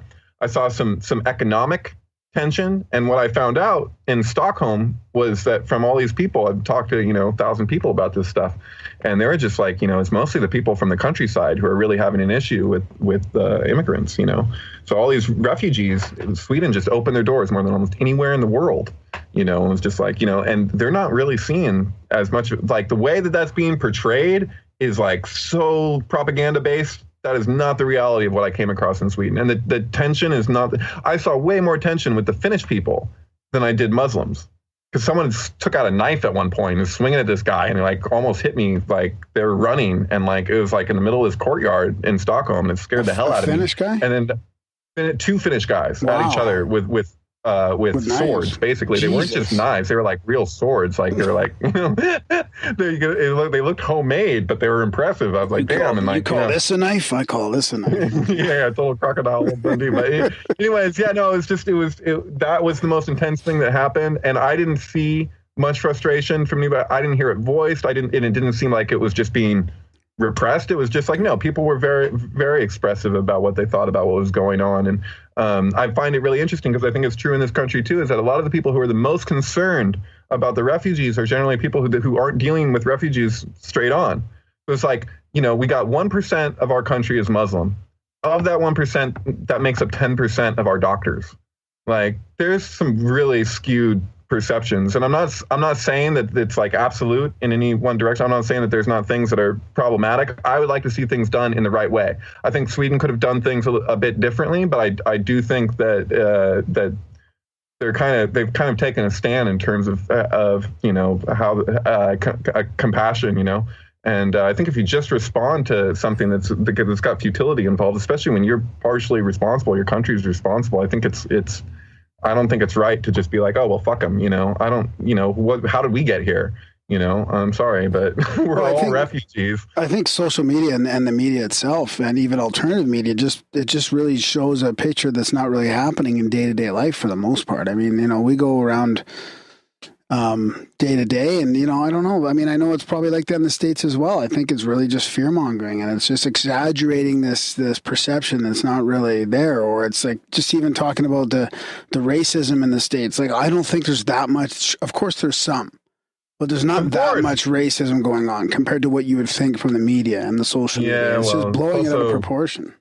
What the basis for it is too, it's like people, economics plays into it pretty heavy, and that's usually unconscious, and that's the way to get people to, react against people in the way that, people who stand to profit, stand to profit. So it's like, that's the old principle, divide and conquer, Yeah, totally.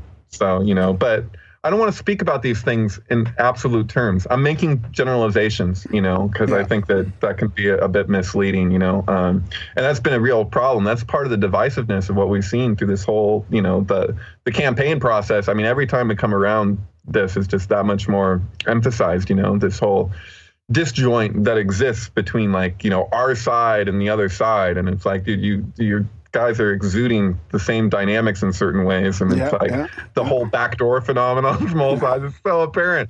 So it's like, but for me, I look at all of that as messed up as it is because of my studies. I see it as a very positive thing. It's a breakdown of the cognitive dissonance that has to do with our relationship to polarity. Yes, so we're projecting a duality on top of the polarity. So the Kabbalistic tree is communicating this polarity in the formative order of the Sphirot. But the sustaining order of the empire projects a duality from the left onto the right in order to build what we're building in the way that we're building it. And so, that's why Zohar is extremely positive. Like, it's not like just a fire and brimstone thing, because you're like, well, what's on the other side of this? And the only indicator is that the two hemispheres become united, and that the left doesn't understand it. It can't recognize what it means, because it's basically its own foundation is where the true power lies. The true power is actually beyond both, but just in the relativity, because it's basically the Kabbalistic tree is describing the spiral. So it goes from right to left. And so when it curls around, the left is replicating the right. So our left brain is a replication of our right brain. This was communicated by who was it? Brian Eno at one point. I included that in my film, the Sorry Cassandra film, where he's basically saying that, you got if you have like a Jackson Pollock painting, and you're looking at that Jackson Pollock painting, the splatter art, and then somebody was to put the same Jackson Pollock painting right next to it, and you couldn't, whereas the first one you could see the freedom in it.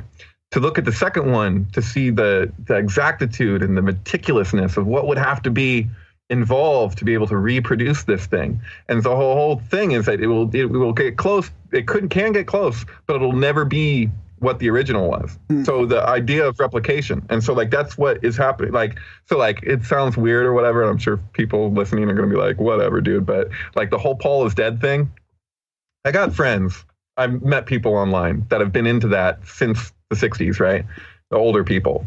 And what I found really interesting is that the consensus amongst those serious researchers into the Paul is dead thing, none of them think, well, some of them do, but most of them don't think that Paul actually died. What they think is that Paul had a replicant. So somebody basically received amazing plastic surgery, because the times when they believe it's another Paul, there's indications. And those indications stay consistent, and they're only for particular lengths of time after Paul disappeared in his return. And then it kind of settles, and then it doesn't keep happening so much. And so they're like, you know, they're looking at the distinctions in the facial structure and the voice and all kinds of stuff. And they're like, well, these changes are consistent. Like, it'd be one thing if it was lighting and you're like, oh, well, that day or whatever. But it's like, no. These are specific changes that keep going. And so, you know, and then you have Linda McCartney being interviewed where she's saying, oh, this is something so terrible. And they're like, you're talking about an affair or something? And she's like, no, worse, much worse. But she won't say what it is. And she never did, you know, and she's like crying about it. And you're like, what the fuck is she talking about? But, you know, but anyways, but that's the thing is that like, I relate to that. And I'm like, that idea of the perfect replicant, I think is the ultimate way to like fuck with people and what they're if you know the mysteries and what they're about, like what the mystery schools have been communicating around the principle of Jachin and Boaz, you know, because it's a big joke, because you say Jachin and Boaz, you say established in strength, right? Established in is the right pillar, strength is the left, or so established in implies this is where the strength is established. So it's like, how can the left be strength if you just looked at the other side and saw established in? You see what I'm saying? It's a paradox. So it's like, where is the strength then? So that becomes a question for us. So we have our whole, so like, if you watch the whole trilogy of Back to the Future and it ends with Marty turning the truck around, you know, where he keeps being called chicken. And so it's like Flea or whatever from Red Hot Chili Peppers. Yes, you know, can't remember what his name is. I should know that, but right. Well, there's Biff, but then there's the young Biff. I should know this, but yeah. Biff was kind of Needles. buff. It's Needles. It's that guy Needles, and they're gonna drag race, right? They want to race him on the road, and he's getting ready. He's like revving up his engine, but then he flips it, and he's with his girlfriend, right? And he turns around, and he's like, "I'm not crazy or whatever," and it shows that he would have died if he would have continued because his car came out or whatever. But it's that flipping. That's the whole thing, because it becomes a question of what is strength, because people keep calling him chicken and he keeps having to prove himself. What happens in Back to the Future, and the moral of the whole series is basically the moral of what Israel is going to deal with and has been, you know, what it doesn't want to face around what constitutes real strength, you know. And so there's this whole thing in the Zohar where it's saying, you know, in relationship to this prophecy that Israel will act mightily. There's two sections to the text. The first section, though obviously Israel isn't a nation until 1947, oddly reads a lot like propaganda, because it doesn't come across the same way as the second section. Like, it's just like, you know, seems to be speaking really highly of Israel. But the second section, which is much longer, much longer, and much more involved, does not speak highly of Israel. It has Israel is going to be worshiping another name, and here's the dynamics of that name, and this is all about greed and our compulsions and all this stuff. And it's like, whoa, dude, this is not. Yeah, so, you know, that's the kicker. And so what I wonder is, I'm looking at like, are people being given like the first section of this text in certain secret, not so secret schools? Like, are they being shared this, but they're not being shown that, and then they're not being shown the commentary that explains it further and stuff, and that some people are? And like, I don't know, because it's like, if I was to take the one just on its own terms, even with the commentary, I wouldn't be saying a lot of the stuff that I'm saying here now, because it wasn't until looking at the other section that followed that I was like, oh, okay, because this is a whole different part of the book. You can go that your entire life studying the Zohar and never stumble on this, because it's just such an enormous book, you know. It requires years and years and years and years and years and years of study, you know. So I got a funny question for you here. So after looking at all these movies, going back quite a ways and matching them to albums and all this kind of stuff, and looking through the symbolism and now lately, I don't know how long it's been going on, but over the last, like, let's just guess and say 5 to 10 years or whatever, where Hollywood scripts are being written by other organizations or amended by other organizations. Like, you have the Lear Foundation, who have who have, you know, like, put social justice warrior stuff or social engineering into these scripts, like, you know, and who knows who the Lear Foundation is funded by. And then you've got the DOD and CIA involved in scripts. I mean, is that changed? Like, has anything shifted back from, like, I almost feel like there's been a shift, and original stuff would have synchronized better, but this stuff is almost like fake. It's kind of fakery in a way. Like, it's not quite true art. Well, there's something else going on, and the things have changed over time. So, like, I have this whole, my extrapolation is that this actually all started with the Beatles' Revolver. So Beatles' Revolver and Bluebird from 1918 are like a perfect match. And so I don't know if you know about Bluebird. No, Bluebird, not I think really, I think it's originally a Russian story, but whatever the case, America and Russia went back and forth doing their own versions of Bluebird. So you have the Bluebird of happiness, right? And it's a question about what is happiness. And so you have communism, capitalism, and they go back and forth with their versions of Bluebird. Even in the 1970s, Jane Fonda was in a version of Bluebird that was filmed in Russia during the Cold War. And as far as I can tell, it wasn't even a movie that was like meant for distribution. It was just a movie that had to be made for symbolic purposes. Huh. But that seems to be where it started. And the second one that I can find, there could be earlier ones, I don't know, but that's the earliest I've ever found is Beatles' Revolver and Bluebird. Obviously an old movie, but the album, 1967, I think. Or 66. But the second one is the Rolling Stones, Their Majesty's Satanic Request, and the film Magical Mystery Tour. Now, the Magical Mystery Tour EP was released on December 8th, 1967. Same day and year as Their Majesty's Satanic Request, Rolling Stones. And so that's the Feast of the Immaculate Conception. That's the day John Lennon was killed. It's Jim Morrison's birthday. It's 9 months before 9/11. It's this whole thing. So you have the Immaculate Conception, obviously. Rosemary's Baby, what are you watching? But a qliphothic communication of the Immaculate Conception. I'm looking at the timeline and the way that things evolved. And when I get through my syncs that are like the most solid, where I'm just like, okay, give me a fucking break. I'm open to some really weird shit, but like for this to happen to this degree on its own in such a way, and then if you know backstories a little bit and you can see connections between the actual artists, the film producers and the musicians, like Holy Mountain Hollywood's like that. Marilyn Manson, I didn't know when I put those two together that Marilyn Manson was like, essentially a student of Alejandro Jodorowsky's, his close friend, but Jodorowsky, the director, officiated his fucking wedding. Like I put those together not even knowing that. And I'm just like, oh, okay, give me a break. The Cloud Atlas Imagine Dragons one is fucking off the charts. Oh yeah, that's the one I watched recently. Is that one of the ones you linked to us that you sent to us? Right. Yeah. And so the thing with that one and the thing with a lot of these that that are more recent is that there's more of a consistency where you'll find the film being released right around the same time as the album. Oh, okay. And so like Die Antwoord's most recent album pairs with Suicide Squad, like nobody's fucking business, but they came out super close to each other.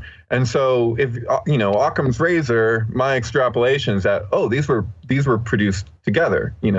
I think people would have a conception of what would it take, what would be involved for something like that. And because the nature of things, I think intention alone goes a long way. And you can fine tune things to adjust things to make them fit. Just and especially if you're editing a film and you're editing an album, you can do some tricks, to make things kick up a notch, to make them really pop. Yeah.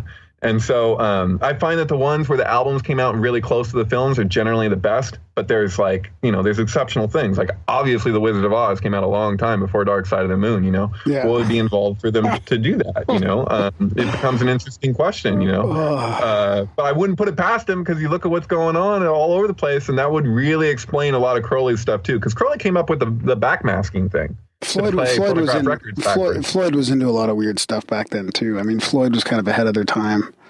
Oh, yeah, I think for some of that psychedelic stuff, and they were talking about some pretty trippy shit. I was hanging out with Andrea Galler, who was one of Syd Barrett's one and only loves or whatever, and when I was in London recently, and she made a coat for me. I don't know if you've ever seen the movie Withnail and I. But I had the original designer of the coat from Withnail and I basically have a coat made for me on Savile Row. And so I got to go to her house and show her some of these things. I showed her Eyes Wide Shut and Leonard Cohen's You Want It Darker, which is pretty freaking phenomenal. So his last album, Leonard Cohen's last album, pairs with Eyes Wide Shut like nobody's fucking business. Wow. Anyways, I shared this with her and she really enjoyed it. And she was with, oh God, I hope I get it. Alan Aldridge, is that it? It was the main flyer producer in London in the 1960s. So what Rick Griffin was for the West Coast and beyond America, Alan Aldridge was for London, and that was her partner. And she just left the funeral when I called her, And I didn't know who I was calling. I thought I was just calling somebody that did recreations of this code or whatever, you know. And no, I went and I met with her, and then she, you know, we went out for coffee a couple times, and she invited me to her house and made me dinner, and I showed her my films, and it was just incredible. But so the song Bike was written for her. So like, I got a bike, you can ride it if you like, you know. It's got bells and things and things that make it look good. Well, that's the coat. But yeah, same song. But yeah, so basically she was following him on a bike or whatever, and it was like he had like a motor on his, and then she was like, oh, can I have your bike? And he was like, I'd give it to you if I could, but I borrowed it. Like that actually happened, and it was like her, and then she like got to hear the song after whatever. To tell the story, I just sound like I'm bragging. Ooh, I know, you know, whatever, you know. But it's pretty interesting. It was a total fucking trip, man, you know. And then I got some insight as to like, you know, from her perception of what happened with Sid, and that it was a genuine accident. It was an overdose and all this stuff, you know. It's like that was just something that was sitting on the table, and he didn't know what he was doing. He, you know, took a shot glass of acid or whatever, and they didn't know what to do with him, and he was never the same after that, you know. And so it was like he thought he was literally taking a shot, I guess. That's my understanding. She's saying it was an accident. Wow. And just so people know, Syd Barrett was like one of the originators in Pink Floyd, right? He was there before. He was the original lead singer of Pink Floyd, yeah. Before Roger Waters. Yeah, even more than just singing. He was his conception, you know. But that's the thing, is that he never really left the band. And like, there's something that plays into this about like, you know, sacrifice, you know. It's like the nature of things. Well, the level that we're looking at isn't the primary level if you relate to things in terms of emanation. We're looking at the skin of the thing, of the serpent, as though it were the body. And like the body moves forward beyond the skin. Like we watch the birth, growth, decay process, whatever, and we think we know what the fuck is going on, but there is a whole other dimension to the thing. And that you know, that is you know, that's why I don't consider the Masonic G in and of itself fucking evil. I think it's a very deep, meaningful thing, and I think that's a misconception. There's probably Masons that relate to it on their own terms all over the place. I don't think most Masons know that 868 the Sefer Yetzirah bit, like with the 12 diagonals and all of that. But you know, there's weird shit. You know, Sharon Tate's first movie was called had the alternative title of 13. So Eye of the Devil was also released as 13. Her last movie was called 12 plus 1. Or 13 chairs, alternatively 13 chairs. So, and then the first movie, Eye of the Devil, I don't know if you've ever seen it. It pairs with Abbey Road. The photo for Abbey Road was taken within 24 hours of Sharon Tate's death. Jesus. So there's this whole thing going on. But like, you know, Eye of the Devil is like, it's a total Golden Bough movie. It's about the ritualistic killing of the king. That's what happens. But in her case, it's demonstrating, because see that the Empress forms a cross with the High Priestess in the Kabbalistic tree. And that's what connects the supernal to the terrestrial, is this cross.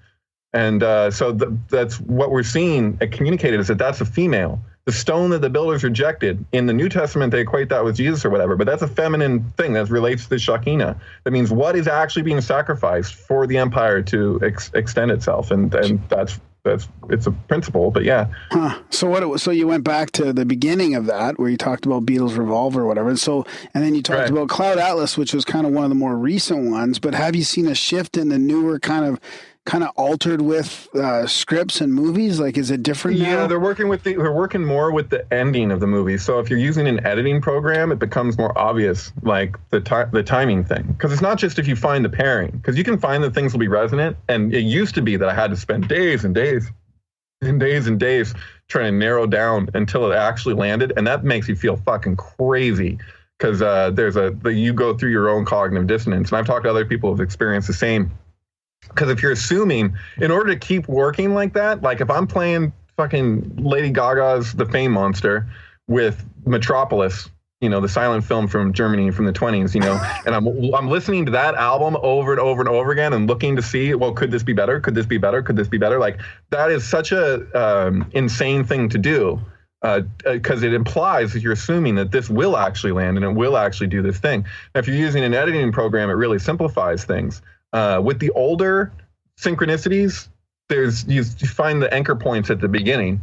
You know, with these later ones, you can see where what would be the last song, sometimes last song on the album, but whatever the case, you look at how it aligns to the end, how it'll end. You can preview that, and so you can see where it would happen to line at the beginning. So if you do it in reverse, that's a huge aid. But what's funny is that I've seen a consistent difference between the newer ones over the last, say, you know, 10 to 20 years.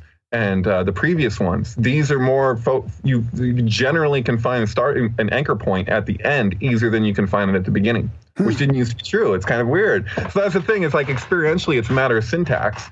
Because it's like I can tell someone about this stuff, and like it's weird too. Because like I can't like advertise my own work because everyone thinks their work is the shit. Whatever it is that they do, they're like, oh no, you know, it's like, and I'm not necessarily, I haven't been the best at self-promotion in general. So I'm just like, oh no, this is fucking amazing. But everyone thinks whatever they do is amazing. But it's true. Like I've gotten the feedback that it's like, not until you watch it do you know what it is that I'm even talking about. Because people will get an idea and they're like, oh, I think I know, you know, no, it doesn't work that way. And it's also, these things have to be judged on a whole as well, you know. But as it stands, there's over 100 videos for download and streaming on that website. That's that's syncbook.com, right? Yeah. Yeah.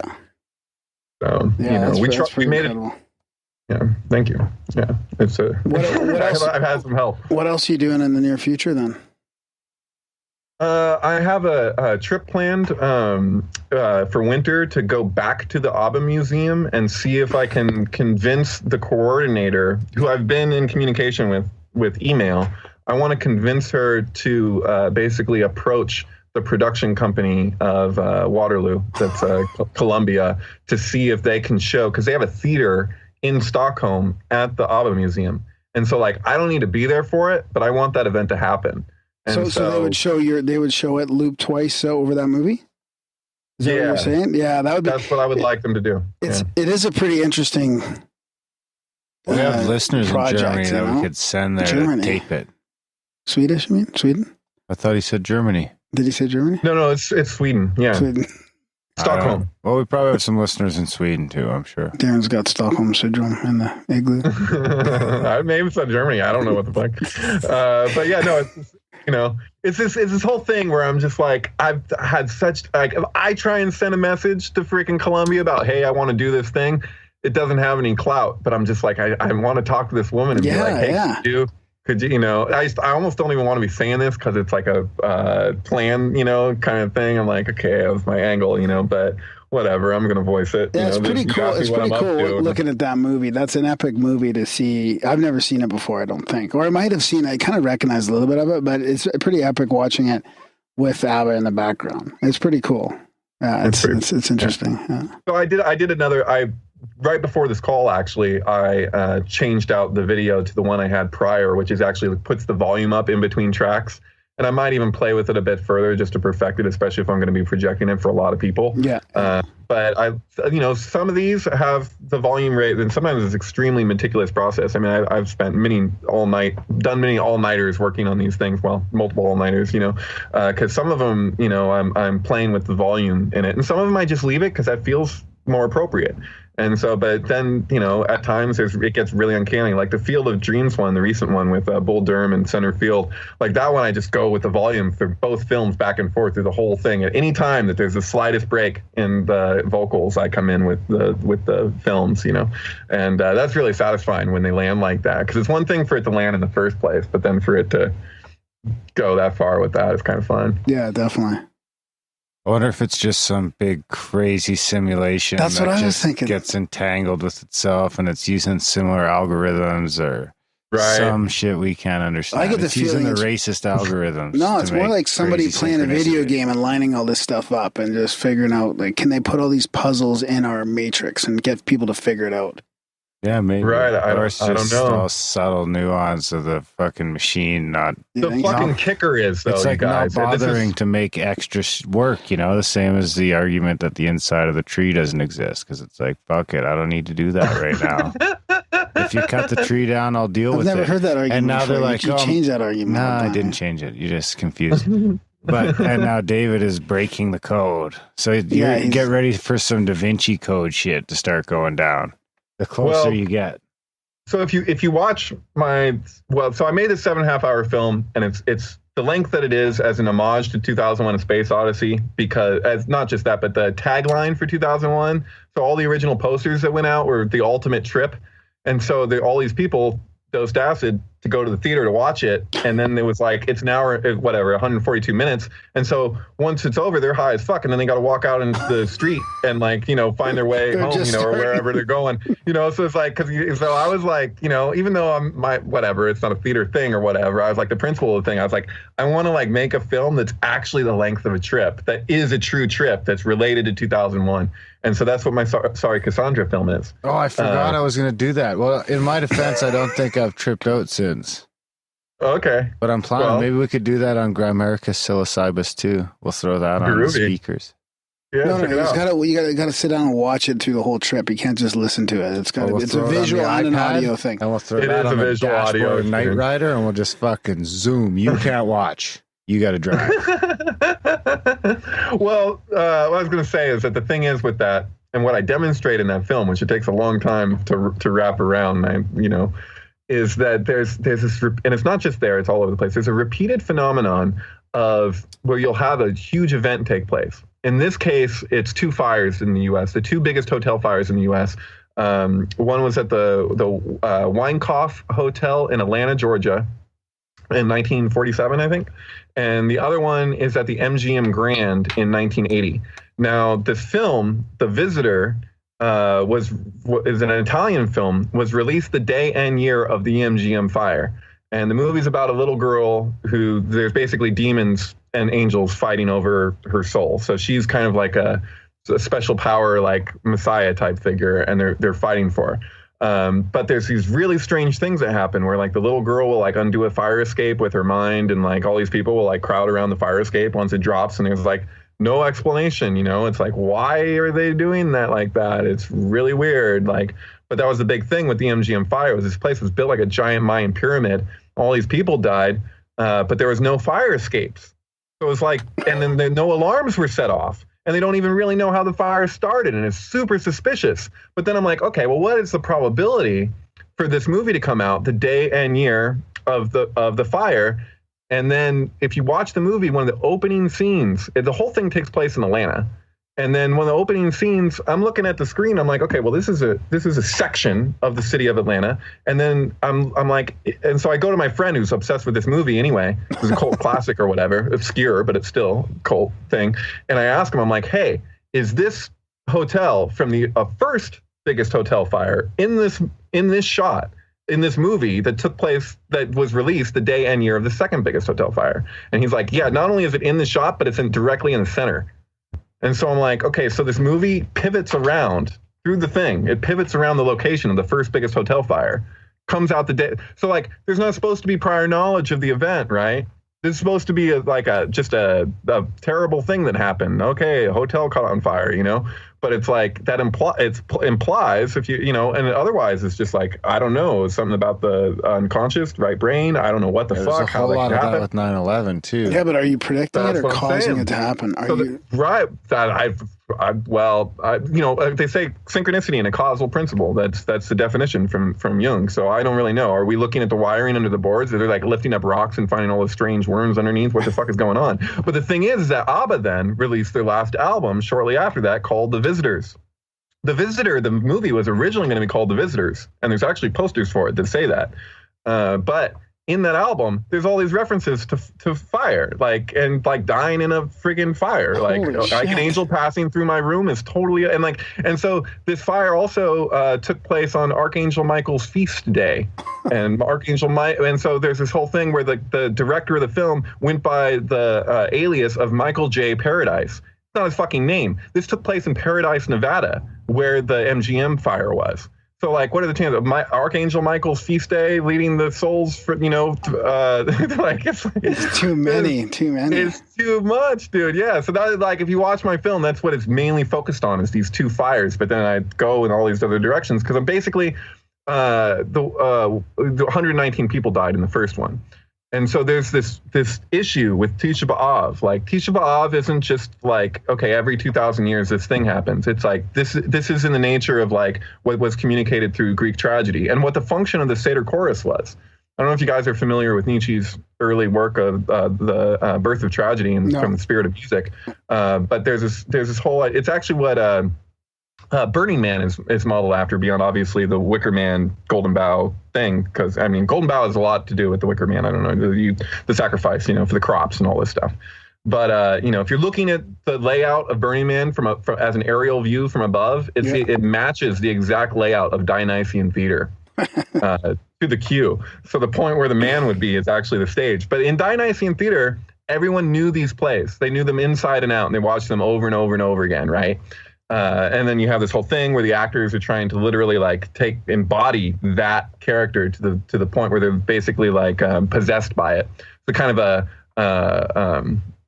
what's his name? The Joker, the Heath Ledger kind of thing, where you're like, how far are you going to take this, But there's this whole thing where you got these people dressed up as satyrs, and there's 3 sections to the satyr chorus, and they play music.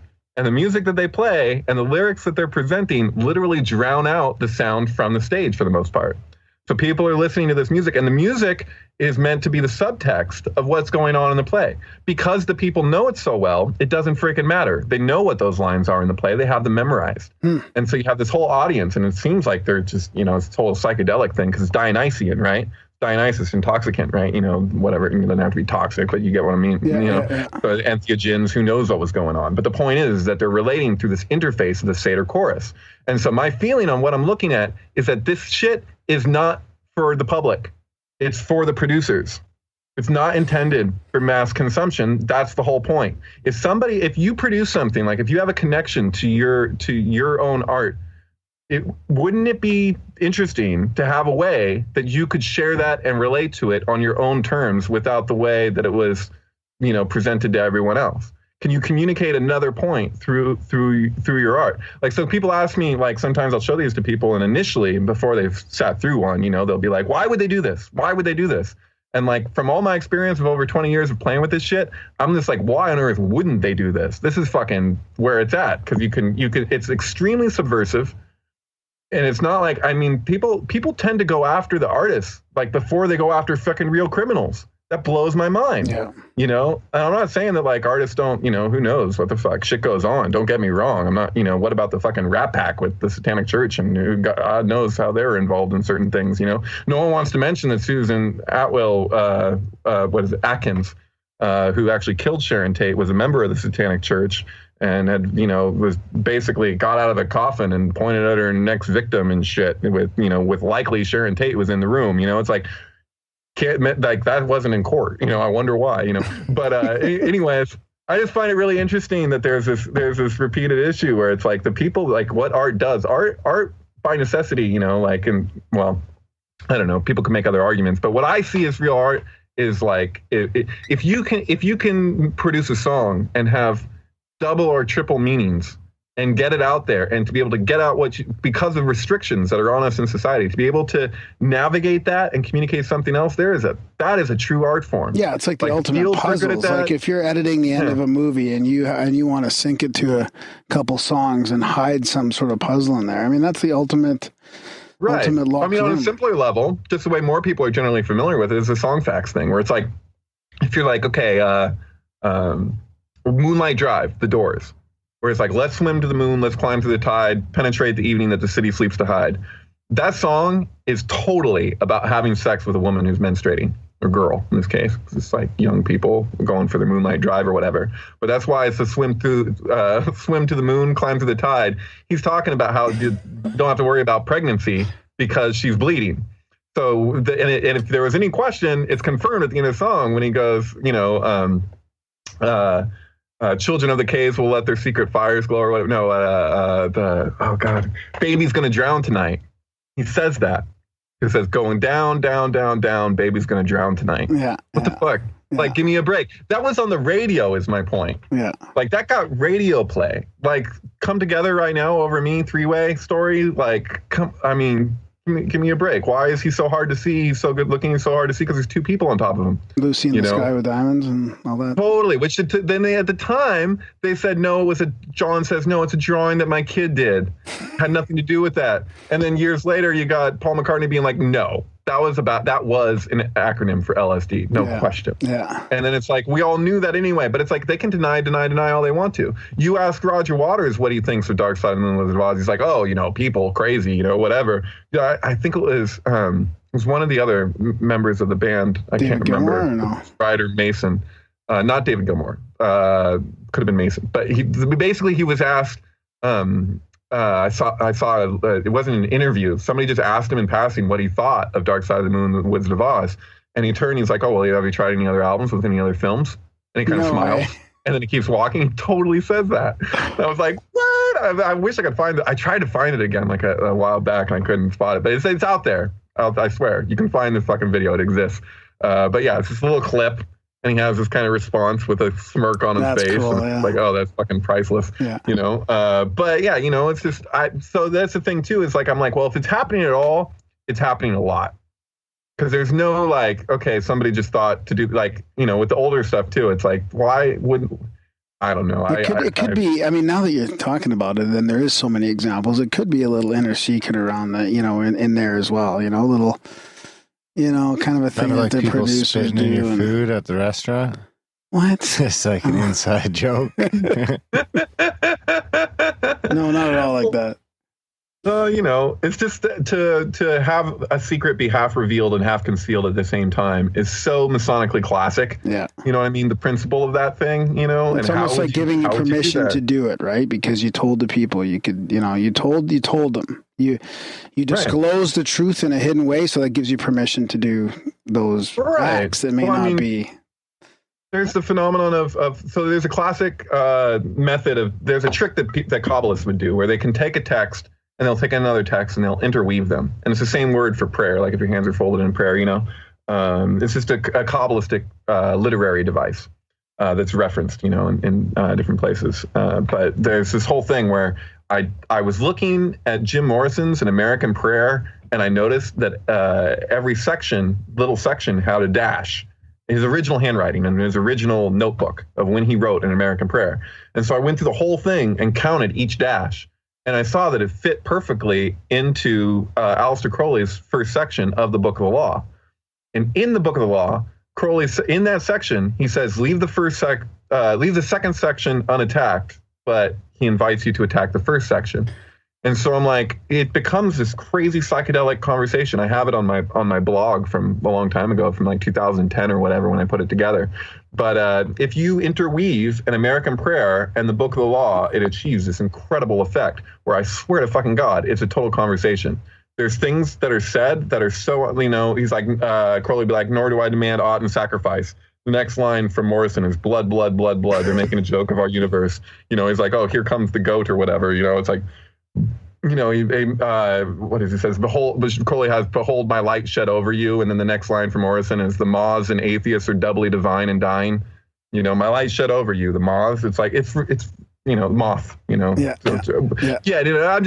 I'm saying it's a total trip. And it's an example of the same principle of the thing where it's like, how do you subversively communicate something without having it be, exoteric, how can you, Yeah, that's fascinating. So what are you going to do after you travel back to Sweden there and try and schmooze that curator? Oh, I don't know. I just keep producing my stuff and just kind of like, hoping that it stays up, hoping that I'm able to stay afloat in my world, because you never know. I've lost a lot of my work over time, and had crazy shit happen. And so, I'm just trying to navigate the waters as best I can. I just got my old job back driving a taxi cab. So oh, nice. Okay. Drive a cab around town, biodiesel taxi. It's a Mercedes. It's fun.